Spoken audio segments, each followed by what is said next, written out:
Mabubuwag na nga ba ang Splash Brothers dahil sa balak na pag-alis ni Klay Thompson?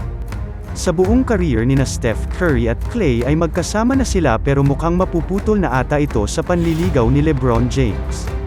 Hindi kasi matatangging maraming teams ay kailangan si Thompson dahil sa shooting neto at depensa, kaya nga malaki ang kanyang kontrata pero ito nga rin ang rason kaya mahihirapan ang Warriors na pabelaykan siya. Kakailangan niya kasing magsakripisyo para sa team pero bakit niya ito gagawin kung makakakuha siya ng mas malaking pera sa iba? Isa nga dyan ang Lakers at kung madadagdag siya sa team ay tiyak mas magiging nakakatakot pa sila lalo. Bagay na bagay kasi ang tinik sa shooting ni Klay para bigyang space si The King at Anthony Davis sabay pa ang talino ni Austin Reeves. Sila pa lamang ay solid na at maituturing mo talagang pang championship na ang lakas.